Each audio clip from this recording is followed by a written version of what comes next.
Кім еді аты? Юсуп Аль-Джафар дейді, бұл кім соншама? Жаңа сұрақтарыңызға байланысты ортақ жауап бере салайын. Журналистер керегін аласыздар. Білесіздер, біздің Астанадағы Назарбаев атындағы халықаралық әуежай Біріккен Араб Әмірліктері арабтардың басқаруына берілді. Бірақ не үшін берілді? Ұшып-қону жолағын сөзсін, сервисті жақсартсын, аэропортты жаңғыртсын деп келе сап, адал еңбекпен нәпақасын тауып жүрген біздің қаракөз кәсіпкерлерді қуып шықсын деп ешкім берген жоқ қой. Бұл шетелдік инвестор тайраңдауын тоқтату керек. Жаңа сіздер айтқандай сервис АЭС сияқты компаниялардың ар шағымы түсті, расында 100 миллиондаған шығынға батқан. Олардың не жазығы бар? Ай сайын салығын төлеп отыр, жаңа жалғалық құнын төлеп отыр, келісімшарт жасасқан соң бірнеше жыл оларды инвестиция қылып қаншама қарайған адамға жұмыс орнын беріп отыр. Бұл шетелдік инвестор келіп барлығын қуып далаға шығарып жатыр. Әрине біз қарап отырмыз, біз де қарап қалмаймыз. Ең қызығы, бұлар құқығын қорғап жоғарғы соттың өзінен жеңген. Бірақ заңды пысқырып отырған ешкім жоқ. Сондықтан тайраңдауын тоқтатсын дейміз. Бізде жер асты қазба байлығын игеріп жатқан, мұнайды сорып жатқан, стратегиялық нысанға ие болып жатқан қаншама шетелдік инвестор бар. Жұмыс істесін, пайдасын тапсын, инвестиция салсын. Бірақ заңды сыйлау керек қой. Заңды сыйлау керек.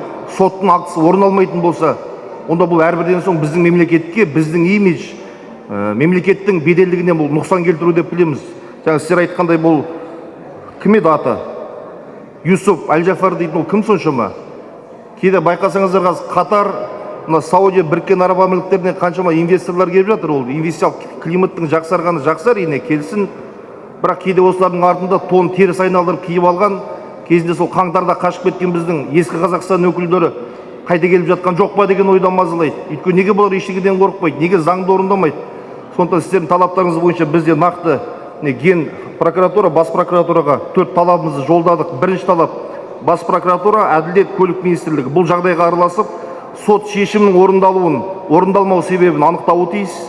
Екінші, бұл жағдайды шетелдік инвестор тарапынан отандық кәсіпкерлерге қысым ретінде қарастырып, шетелдік басқарудағы стратегиялық нысандарда сот шешімдерінің орындалуын қамтамасыз ету бойынша жүйелі тексеріс жүргізу қажет.